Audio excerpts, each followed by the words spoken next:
Hello dear students. In our last class, we have discussed about gender equity, its meaning, definition, and relation between gender equity and gender equality. And also we focused on benefits of gender equity. So in today's class, let's learn about gender equality. Okay? Gender equality. So first, let's generally understand what is gender equality by looking at the introduction part of this topic. Okay? Yeah. Well, gender equality is a fundamental human right. Yet, despite progress, women and girls around the world do not fully experience equal rights and their potential as economic, social, and sustainable development. Change agents remains untapped ಅಂದರೆ ಈ ಲಿಂಗ ಸಮಾನತೆ ಎನ್ನುವಂಥದ್ದು ಒಂದು ಮೂಲಭೂತ ಮಾನವ ಹಕ್ಕು. ಇನ್ನು ಪ್ರಗತಿಯ ಹೊರತಾಗಿ ಅಂದರೆ ಪ್ರಗತಿ ಇದ್ದರೂ ಸಹ ಅಥವಾ ಅಭಿವೃದ್ಧಿ ಹೊಂದಿದ್ರೂ ಸಹ ಪ್ರಪಂಚದಾದ್ಯಂತ ಮಹಿಳೆಯರಾಗಿರಬಹುದು, ಹುಡುಗಿಯರಾಗಿರಬಹುದು ಸಮಾನ ಹಕ್ಕುಗಳನ್ನು ಸಂಪೂರ್ಣವಾಗಿ ಅನುಭವಿಸುತ್ತಿಲ್ಲ. ಮತ್ತು ಇನ್ನು ಆರ್ಥಿಕ, ಸಾಮಾಜಿಕ ಮತ್ತು ಸುಸ್ಥಿರ ಅಭಿವೃದ್ಧಿಗೆ ಒಂದು ಸಂಬಂಧಪಟ್ಟ ವಿಚಾರಗಳಲ್ಲಿಯೂ ಸಹ ಒಂದು ಬದಲಾವಣೆ ಎನ್ನುವಂಥದ್ದು ಈ ಕ್ಷೇತ್ರಗಳಲ್ಲಿ ಗಮನಿಸಿದಾಗ ಬದಲಾವಣೆಯ ಒಂದು ಸಾಮರ್ಥ್ಯವನ್ನು ಸಹ ಅವರು ಸಂಪೂರ್ಣವಾಗಿ ಅನುಭವಿಸುವುದಿಲ್ಲ ಎಂಬುದನ್ನು ನಾವು ಅರ್ಥ ಮಾಡಿಕೊಳ್ಬಹುದು. Okay, so women are under represented in power and decision making roles. They receive unequal pay for equal work and they continue to be targets of physical and sexual abuse. ಅಂದರೆ ನಿರ್ಧಾರ ಅಥವಾ ಅಧಿಕಾರ ತೆಗೆದುಕೊಳ್ಳುವ ಪಾತ್ರಗಳಲ್ಲಿಯೂ ಸಹ ಮಹಿಳೆಯರಿಗೆ ಒಂದು ಕಡಿಮೆ ಪ್ರಾಶಸ್ತ್ಯವನ್ನು ನೀಡಲಾಗಿದೆ ಅಥವಾ ಕಡಿಮೆ ಪ್ರಾತಿನಿಧ್ಯವನ್ನು ನೀಡಲಾಗಿದೆ. ಅವರು ಸಮಾನ ಕೆಲಸಕ್ಕಾಗಿ ಕೆಲವೊಂದು ಬಾರಿ ಅವರ ಒಂದು ಸಮಾನ ಕೆಲಸಕ್ಕಾಗಿ ಅವರು ಅಸಮಾನ ವೇತನವನ್ನು ಅವರು ಆ ಒಂದು ಕೆಲಸದಲ್ಲಿ ಅವರು ಡಿಸರ್ವ್ ಆದರೂ ಸಹ ಅವರಿಗೆ ಒಂದು ಅನ್ಈಕ್ವಲ್ ಪೇ, ಈಕ್ವಲ್ ವರ್ಕಿಗೆ ಅನ್ಈಕ್ವಲ್ ಪೇ ಸಿಗುವಂಥದ್ದು ಇಂದಿಗೂ ಸಹ ನಾವು ರೂಢಿಯಲ್ಲಿರುವುದನ್ನು ಕಾಣ್ತೇವೆ. ಸೊ ಮತ್ತು ಅವರ ಅನೇಕ ರೀತಿಯಾದಂತಹ ಒಂದು ದೈಹಿಕ ಆಗಿರಬಹುದು ಮತ್ತು ಲೈಂಗಿಕ ಕಿರುಕುಳದ ಗುರಿಗಳಾಗಿ ಅವರು ಇಂದಿಗೂ ಸಹ ಕೆಲವೊಂದು ಕಡೆಗಳಲ್ಲಿ ಅಂತಹ ಒಂದು ಸಮಸ್ಯೆಗಳನ್ನು ಅಥವಾ ಅಂತಹ ಒಂದು ತೊಂದರೆಗಳನ್ನು ಇಂದು ಸಹ ಎದುರಿಸುತ್ತಿದ್ದಾರೆ ಎಂಬುದನ್ನು ನಾವು ಇಲ್ಲಿ ತಿಳ್ಕೊಳ್ಳುವಂಥದ್ದು. So additionally women owned enterprises are economically disadvantaged and lack equal opportunity to compete for business opportunities. Women also face legal and other barriers that affect their opportunities at work as entrepreneurs. ಅಂದರೆ ಈ ಅಷ್ಟೇ ಮಾತ್ರವಲ್ಲದೆ ಇನ್ನು ಹೆಚ್ಚುವರಿಯಾಗಿ ಮಹಿಳಾ ಸ್ವಾಮ್ಯದ ಉದ್ಯಮಗಳು ಸಹ ಆರ್ಥಿಕವಾಗಿ ಹಿಂದುಳಿದಿವೆ ಮತ್ತು ಈ ವ್ಯಾಪಾರ ಅವಕಾಶಗಳಲ್ಲಿಯೂ ಸಹ ಸ್ಪರ್ಧಿಸಲು ಅವರು ಇಂದು ಸಹ ಒಂದು ಸಮಾನ ಅವಕಾಶವನ್ನು ಹೊಂದಿರುವುದಿಲ್ಲ ಎಂಬುದು ಒಂದು ನಿಜ ಸಂಗತಿಯಾಗಿದೆ. ಇನ್ನು ಮಹಿಳೆಯರು ಕೆಲಸದಲ್ಲಾಗಿರಬಹುದು, ಉದ್ಯಮಿಗಳಾಗಿ ತಮ್ಮ ಅವಕಾಶಗಳ ಮೇಲೆ ಒಂದು ಪರಿಣಾಮ ಬೀರುವಂತಹ ಕಾನೂನುಗಳು ಸಹ ಏನಿದೆಯೋ ಅದು ಕೆಲವೊಮ್ಮೆ ವುಮೆನ್ಸ್ಗೆ ತಮಗೆ ಬೇಕಾದ ಅವಕಾಶಗಳನ್ನು ಅಥವಾ ತಮಗೆ ಬೇಕಾದ ಸೌಲಭ್ಯಗಳನ್ನು ಪಡೆದುಕೊಳ್ಳುವಲ್ಲಿ ಕೆಲವೊಂದು ರೀತಿಯ ಅಡೆತಡೆಗಳನ್ನು ಒಡ್ಡುತ್ತಿರುವುದನ್ನು ನಾವು ಇಂದಿಗೂ ಸಹ ಕಾಣ್ತಿದ್ದೇವೆ. So empowering women and girls helps expand economic growth, promote social development, establish more stable and just societies. Women's economic empowerment benefits both women as well as children. It is pivotal to the health and social development of families, communities and nations. So ಈ ರೀತಿಯಾದಂತಹ ಈಗ just ನಾವು I mention whatever the problems womens are facing in the society. So these are the problems have to be reduced in the society so that what we are claiming here is to have gender equality, where you treat both equally and where you give both same access to opportunities as well as facilities. Okay, so here in this point you will understand that empowering women and girls helps expand economic growth, promote social development and establish more stable and just society. ಅಂದರೆ ಈಗ ಮೇಲೆ ನಾವು ಅನೇಕ ರೀತಿಯಾದಂತಹ ಅಂದರೆ ಮಹಿಳೆಯರು ಅಥವಾ ಹೆಣ್ಣುಮಕ್ಕಳಾಗಿರಬಹುದು ಯಾವ ರೀತಿಯಾದಂತಹ ಕೆಲವು ಸಮಸ್ಯೆಗಳನ್ನು, ಕಷ್ಟಗಳನ್ನು, ತೊಂದರೆಗಳನ್ನು ಎದುರಿಸುತ್ತಿದ್ದಾರೆ ಎಂಬುದನ್ನು ನಾವು ಈ ಮೇಲಿನ 3 ಪಾಯಿಂಟಿಂದ ತಿಳ್ಕೊಂಡ್ವಿ. ಆದರೆ ಈ ಪಾಯಿಂಟ್ ಏನು ಹೇಳುತ್ತಾ ಇದ್ದರೆ, ಈ ಎಲ್ಲ ಇಂತಹ ಸಮಸ್ಯೆಗಳು ಮಹಿಳೆಯರಿಗೆ ಇರಬಾರ್ದು, ಮಹಿಳೆಯರ ಸಬಲೀಕರಣ ಆಗಬೇಕು. ಒಂದು ವೇಳೆ ಮಹಿಳೆಯರ ಸಬಲೀಕರಣ ಆದರೆ ಮಹಿಳೆಯರ ಸಬಲೀಕರಣ ಆದರೆ ಮಹಿಳೆಯರ ಅಥವಾ ಹುಡುಗಿಯರನ್ನು ಸಬಲೀಕರಣಗೊಳಿಸುವುದು ಆರ್ಥಿಕ ಬೆಳವಣಿಗೆ ವಿಸ್ತರಿಸಲು, ಸಾಮಾಜಿಕ ಅಭಿವೃದ್ಧಿಯನ್ನು ಉತ್ತೇಜಿಸಲು ಮತ್ತು ಹೆಚ್ಚು ಸ್ಥಿರ ಮತ್ತು ನ್ಯಾಯಯುತವಾದ ಸಮಾಜವನ್ನು ಇದು ಸ್ಥಾಪಿಸಲು ಸಹಾಯ ಮಾಡುತ್ತದೆ. ಇನ್ನು ಮಹಿಳಾ ಸಬಲೀಕರಣವು ಮಹಿಳೆಯರಿಗೆ ಮತ್ತು ಮಕ್ಕಳಿಗೆ ಪ್ರಯೋಜನವನ್ನು ನೀಡುತ್ತದೆ. ಇದು ಕುಟುಂಬ ಆಗಿರಬಹುದು, ಸಮುದಾಯ ಆಗಿರಬಹುದು, ರಾಷ್ಟ್ರಗಳಲ್ಲಿ ಆರೋಗ್ಯದ ಮತ್ತು ಸಾಮಾಜಿಕ ಅಭಿವೃದ್ಧಿಗೆ ಪ್ರಮುಖವಾಗಿದೆ. That is why first we need to have gender equality between men and between women and also girls and boys. We should not make any kind of discrimination on the basis of sex. So you give equal opportunity for both, where they can enjoy their access to power, whether it's for opportunity or it's for facility. You give the same kind of same kind of treatment where both are deserved to be get in the society. Okay, so further the UN's sustainable development goals underscore women's empowerment as an important development objectives in and of itself and highlight the relevance of gender equality to addressing a wide range of global challenges. Means ಅಂದರೆ ಇದಲ್ಲದೆ United ನೇಷನ್ಸ್ನೊಂದು ಸುಸ್ಥಿರ ಅಭಿವೃದ್ಧಿ ಗುರಿಗಳೇನಿದೆಯೋ ಅದು ಸಹ ಮಹಿಳಾ ಸಬಲೀಕರಣವನ್ನು ಸ್ವತಃ ಒಂದು ಪ್ರಮುಖ ಅಭಿವೃದ್ಧಿ ಉದ್ದೇಶಗಳಾಗಿ ಒತ್ತಿ ಹೇಳುವುದು ಮಾತ್ರವಲ್ಲದೆ ಇನ್ನು ವ್ಯಾಪಕ ಶ್ರೇಣಿಯ ಜಾಗತಿಕ ಸವಾಲುಗಳನ್ನು ಎದುರಿಸುವಲ್ಲಿ ಲಿಂಗ ಸಮಾನತೆಯ ಪ್ರಸ್ತುತತೆಯನ್ನು ಅಂದರೆ ಲಿಂಗ ಸಮಾನತೆಯ ಒಂದು ರೆಲೆವೆನ್ಸನ್ನು ಎತ್ತಿ ತೋರಿಸುತ್ತವೆ. ಯಾವುದು? UN ಸಸ್ಟೈನೇಬಲ್ ಡೆವಲಪ್ಮೆಂಟ್ ಗೋಲ್ಸ್ ಎನ್ನುವಂಥದ್ದು. ಓಕೆ, ಸೊ ನಾವು let's understand the meaning of gender equality. Meaning of gender equality. Gender equality is a political concept that emphasizes equality between genders, that means men and women.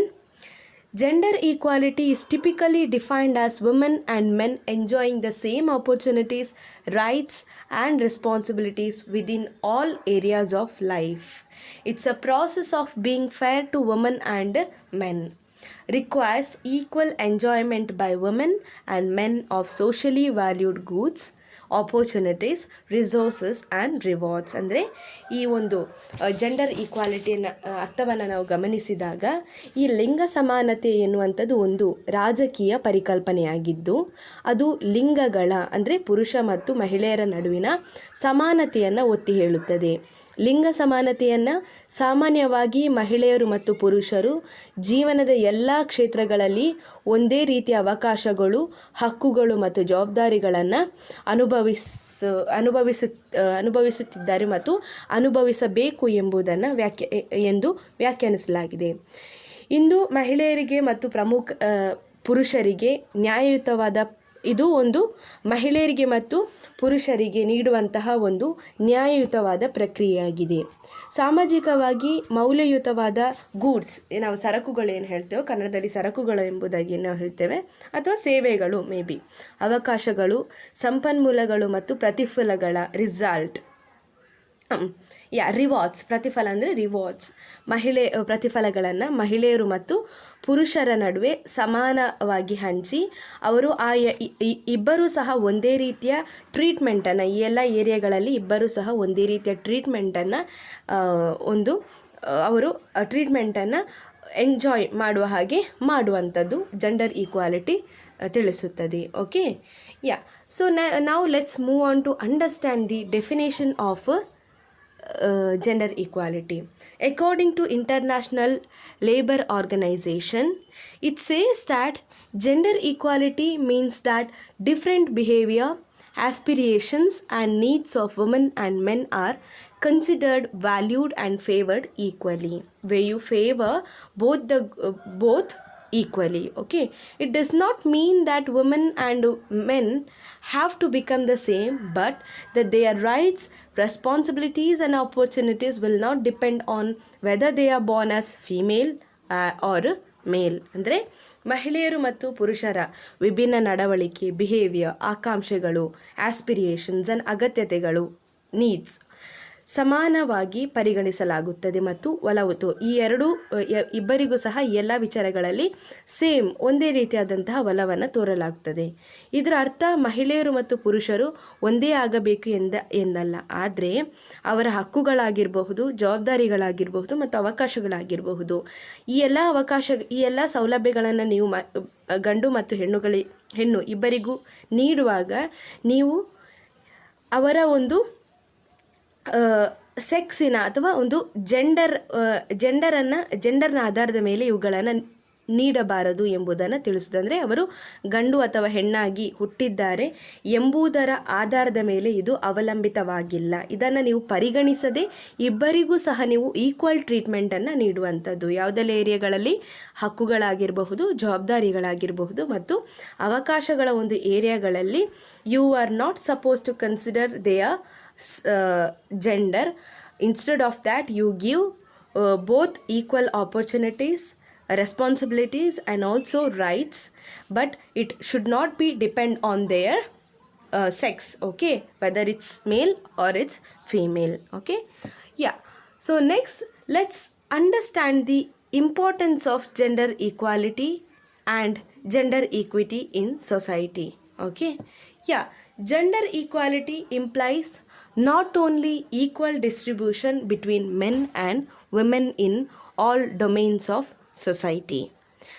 ಅಂದರೆ ನಾವು ಈ ಲಿಂಗ ಸಮಾನತೆಯು gender equality implies not only equal distribution between men and women in all domains of society. ಅಂದರೆ ಈ ಲಿಂಗ ಸಮಾನತೆಯು ಸಮಾಜದ ಎಲ್ಲ ಕ್ಷೇತ್ರಗಳಲ್ಲಿ ಪುರುಷರು ಮತ್ತು ಮಹಿಳೆಯರ ನಡುವೆ ಸಮಾನ ಹಂಚಿಕೆಯನ್ನು ತಿಳಿಸುವುದು ಮಾತ್ರವಲ್ಲ ಎಂಬುದನ್ನು ಸೂಚಿಸ್ತದೆ.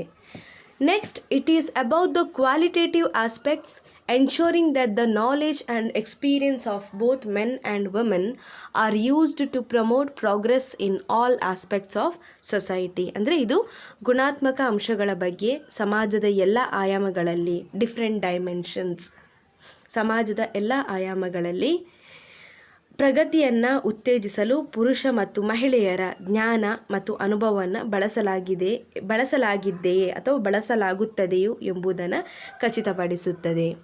Women and men enjoy the same opportunities, rights and obligations in all areas of life. ಅಂದರೆ ಮಹಿಳೆಯರು ಮತ್ತು ಪುರುಷರು ಜೀವನದ ಎಲ್ಲ ಕ್ಷೇತ್ರಗಳಲ್ಲಿ ಒಂದೇ ರೀತಿಯ ಅವಕಾಶಗಳು, ಹಕ್ಕುಗಳು ಮತ್ತು ಕಟ್ಟುಪಾಡುಗಳನ್ನು ಅನುಭವಿಸುತ್ತಾರೆ ಮತ್ತು ಅನುಭವಿಸಬೇಕು ಎಂಬುದನ್ನು ಜೆಂಡರ್ ಈಕ್ವಾಲಿಟಿಯ ಮುಖಾಂತರ ನಾವು ತಿಳಿದುಕೊಳ್ತೇವೆ. And the fourth one, every one regardless of gender has the right to work and support themselves. ಅಂದರೆ ಪ್ರತಿಯೊಬ್ಬರೂ ಲಿಂಗವನ್ನು ಲೆಕ್ಕಿಸದೆ ತಮ್ಮನ್ನು ತಾವು ಕೆಲಸ ಮಾಡುವ ಮತ್ತು ಬೆಂಬಲಿಸುವ ಹಕ್ಕನ್ನು ತಮ್ಮನ್ನು ತಾವು ಕೆಲಸ ಮಾಡುವ ಮತ್ತು ಬೆಂಬಲಿಸುವ ಹಕ್ಕನ್ನು ಹೊಂದಿದ್ದಾರೆ ಎಂದು ತಿಳಿಸ್ತದೆ.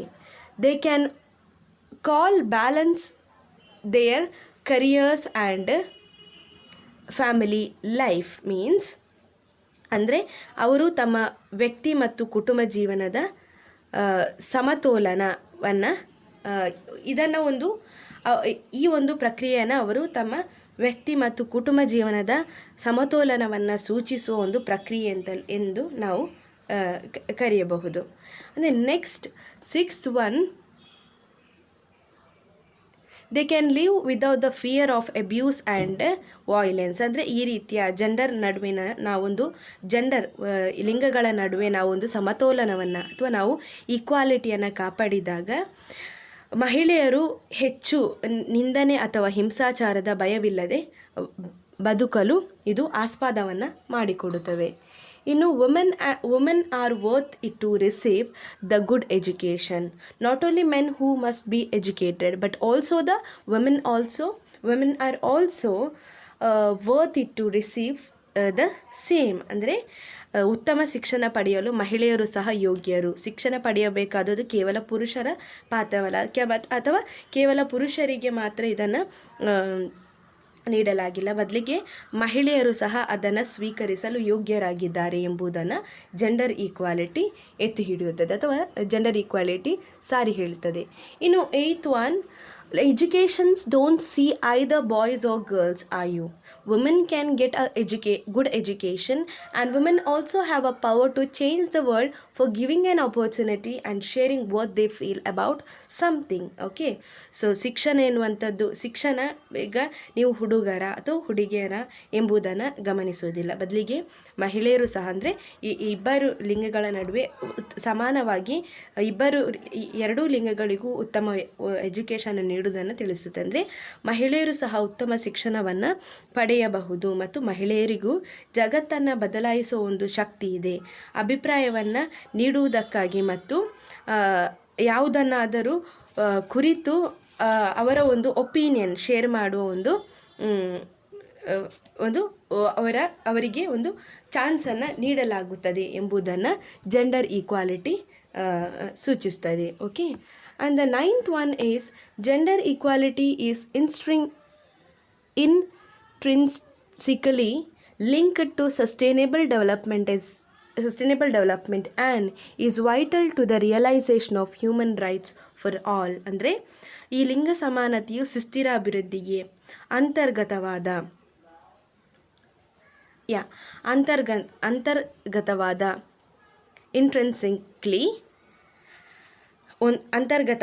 ಸಂಬಂಧವನ್ನು ಹೊಂದಿದ್ದು ಮತ್ತು ಎಲ್ಲರಿಗೂ ಸಹ ಮಾನವ ಹಕ್ಕುಗಳ ಸಾಕ್ಷಾತ್ಕಾರಕ್ಕೆ ಅತ್ಯಗತ್ಯ ಎಂಬುದನ್ನು ಈ ಜೆಂಡರ್ ಈಕ್ವಾಲಿಟಿ ಅಂದರೆ ಲಿಂಗ ಸಮಾನತೆಯು ಸುಸ್ಥಿರ ಅಭಿವೃದ್ಧಿಗೆ ಅಂತರ್ಗತವಾದ ಸಂಬಂಧವನ್ನು ಹೊಂದಿದ್ದು ಅದು ಎಲ್ಲರಿಗೂ ಮಾನವ ಹಕ್ಕುಗಳ ಸಾಕ್ಷಾತ್ಕಾರಕ್ಕೆ ಅತ್ಯಗತ್ಯ ಎಂಬುದಾಗಿ ನಾವು ತಿಳಿದುಕೊಳ್ಳಬಹುದು. And the overall importance of gender equality is a society in which women and men enjoy the same opportunities and rights, obligations in all spheres of life. ಅಂದರೆ ಈ ಲಿಂಗ ಸಮಾನತೆಯು ಒಟ್ಟಾರೆ ಯಾವುದರ ಪ್ರಾಮುಖ್ಯತೆಯನ್ನು ಕುರಿತು ಹೇಳುತ್ತದೆ ಎಂದರೆ ಒಂದು ಸಮಾಜದಲ್ಲಿ ಇದು ಮಹಿಳೆಯರು ಮತ್ತು ಪುರುಷರು ಜೀವನದ ಎಲ್ಲ ಕ್ಷೇತ್ರಗಳಲ್ಲಿ ಒಂದೇ ರೀತಿಯ ಅವಕಾಶಗಳನ್ನಾಗಿರಬಹುದು, ಹಕ್ಕುಗಳನ್ನಾಗಿರ್ಬೋದು, ಕಟ್ಟುಪಾಡುಗಳನ್ನಾಗಿರಬಹುದು ಅನುಭವಿಸಲು ಒಂದು ಅವಕಾಶವನ್ನು ನೀಡುತ್ತವೆ. Okay, and the next one, within the context of population and development programs, gender equality is critical because it will enable women and men to make decisions that impact more positively on their sexual and reproductive health as well as that of their spouses and families. ಅಂದರೆ ಜನಸಂಖ್ಯೆ ಮತ್ತು ಅಭಿವೃದ್ಧಿ ಕಾರ್ಯಕ್ರಮಗಳ ಸನ್ನಿವೇಶದಲ್ಲಿ ಈ ಲಿಂಗ ಸಮಾನತೆಯು ನಿರ್ಣಾಯಕವಾಗಿದೆ, ಏಕೆಂದರೆ ಇದು ಮಹಿಳೆಯರು ಮತ್ತು ಪುರುಷರು ತಮ್ಮ ಲೈಂಗಿಕ ಮತ್ತು ಸಂತಾನೋತ್ಪತ್ತಿ ಆರೋಗ್ಯದ ಮೇಲೆ ಮತ್ತು ಅವರ ಸಂಗಾತಿಗಳಾಗಿರ್ಬೋದು ಕುಟುಂಬದ ಮೇಲೆ ಹೆಚ್ಚು ಸಕಾರಾತ್ಮಕ ಪರಿಣಾಮ ಬೀರುವ ನಿರ್ಧಾರಗಳನ್ನು ತೆಗೆದುಕೊಳ್ಳಲು ಇದು ಅನುವು ಮಾಡಿಕೊಡುತ್ತದೆ ಎಂಬುದನ್ನು ಜೆಂಡರ್ ಈಕ್ವಾಲಿಟಿ ಸೂಚಿಸುತ್ತದೆ. And next one, gender equality and women's empowerment do not mean that men and women become the same, only that access to opportunities and life exchanges it neither depend on nor constrained by their sex. ಅಂದರೆ ಈ ಲಿಂಗ ಸಮಾನತೆ ಮತ್ತು ಮಹಿಳಾ ಸಬಲೀಕರಣವು ಪುರುಷರು ಮತ್ತು ಮಹಿಳೆಯರು ಒಂದೇ ಎಂಬ ಅರ್ಥವನ್ನು ಸೂಚಿಸುವುದಿಲ್ಲ, ಬದಲಾಗಿ ಜೀವನಕ್ಕೆ ಬೇಕಾದ ಅಗತ್ಯ ಮತ್ತು ಅವಕಾಶಗಳ ಪ್ರವೇಶದಲ್ಲಿ ಅವರ ಒಂದು ಲೈಂಗಿಕತೆಯ ಆಧಾರದ ಮೇಲೆ ಧಕ್ಕೆಯನ್ನಾಗಲಿ ಅಥವಾ ನಿರ್ಬಂಧವನ್ನಾಗಲಿ ಹೇರುವುದಿಲ್ಲ ಎಂಬುದನ್ನು ಈ ಜೆಂಡರ್ ಈಕ್ವಾಲಿಟಿ ಸೂಚಿಸ್ತದೆ. Okay, so instead of that we also have difference between gender equity and equality. I forgot to mention here, so I'll focus on that now. So difference between gender equity and gender equality. If we see the difference between gender equity and gender equality, we can say that, see, gender equality assures equality to all, whereas gender equity assures natural justice to women. Okay, once again, I'll read out this point.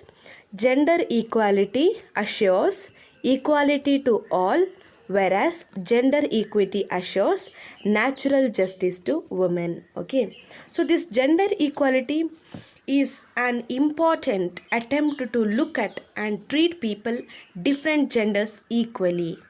Whereas in gender equity, what happens means, though aims at equality to all, but it does not favor women in respects in order to assure them natural justice. Okay, it gender equity will not favor women in respects in order to assure them natural justice. For example, see, though all people are expected to come in the queue to obtain tickets in a film theatre or railway station, pregnant women are normally exempted from standing in the queue and issued tickets directly.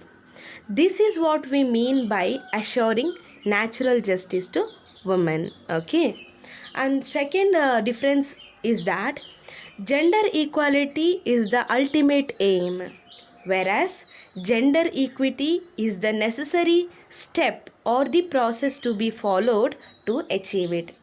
For example, here I would like to give one example. See, men and women coolies are to be paid the same ways when they are doing the same type of job or work, despite the fact that men have greater physical strength than women. Here you should not consider that. Here you have to keep in mind that both the gender should get same uh, same I mean equal pay for equal work. Okay. Yeah, and the third one, gender equality is based on the principle of equality, whereas gender equity is based on morality. Okay, so gender equality is comparatively easier to achieve because it is based on the principle of the law of equality. But gender equity is more difficult to be accomplished, for it is more based on the principle of morality. Here I would like to mention one more example. See, women are given voting rights, isn't it? Yes, they are given voting rights and right to political participation on par with the men. So ಈ ಒಂದು political ಪಾರ್ಟಿಸಿಪೇಷನಲ್ಲಿ ಪುರುಷರ ಜೊತೆಗೆ ಯಾರಿಗೆ ಮಹಿಳೆಯರಿಗೂ ಸಹ ಒಂದು voting ರೈಟನ್ನು ನೀಡಲಾಗಿದೆ. In actual practice, though women exercise their voting right, they are not in a position to exercise their right to political participation, that is, to contest for election and parliamentary elections on par with the men. Due to increased violence, corruption, money, and muscle power involved in elections, women are not finding suitable atmosphere to contest for elections. Thus, only an insignificant number of women candidates are contesting in these elections. So, hence the need for reservation for women. Okay. So, this is the example for way you achieve equity as well as equality in both the gender. Okay, so these are the very important aspects which I have explained now. So you can just focus on gender equity and equality and importance, and also I explained about gender equity in previous class. So whatever I have explained, you have to focus on that. If you have any doubts regarding any kind of things which I have explained, you can ask me. Okay, so you have to read once again to understand properly, and don't get confused between gender equity and gender equality. Once you go through the textbook or go through the materials which is connected, which is linked to gender equity and gender equality, you will understand the difference between them. So I request you all to read whenever you get free time. Okay, don't waste your time, read properly whatever I have explained in this videos. Okay, so thank you dear students for listening.